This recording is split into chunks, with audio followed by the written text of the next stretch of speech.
তিরমিজি শরীফের হাদিসে পাকের অর্থ হযরত আউফ ইবনে মালিক আশজারি রাদিয়াল্লাহু তাআলা আনহু হইতে বর্ণিত আছে যে রাসূলুল্লাহ সাল্লাল্লাহু আলাইহি ওয়াসাল্লাম ইরশাদ করিয়াছেন, আল্লাহ তাআলা নিকট হইতে একজন ফেরেশতা আমার নিকট আসিয়াছেন এবং তিনি আমাকে আল্লাহ তাআলার পক্ষ হইতে দুইটি বিষয়ের মধ্যে হইতে একটির এখতিয়ার দিলেন।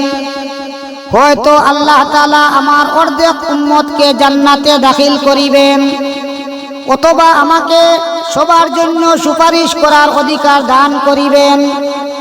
তখন আমি সুপারিশের অধিকারকে গ্রহণ করিলাম, সুবহানাল্লাহ, যাহাতে সমস্ত মুসলমান উহার দ্বারা উপকৃত হইতে পারে, কেহ বঞ্চিত না হয়। সুতরাং আমার সুপারিশ ওই সকল ব্যক্তির জন্য হইবে যাহারা আল্লাহ তাআলার সহিত কাহাকেও শরীক করে না, অর্থাৎ শরীক না করিয়া মৃত্যুবরণ করিবে, সুবহানাল্লাহ।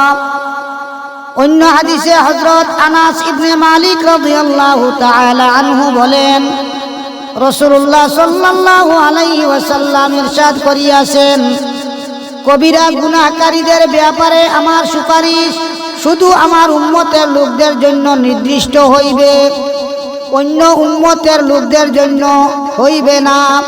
আল্লাহ পাক পরওয়ারদিগার আলমে আমদারে কবিরা গুনাহ থাকি বাঁচিয়া থাকার তৌফিক দেখবা, আমিন।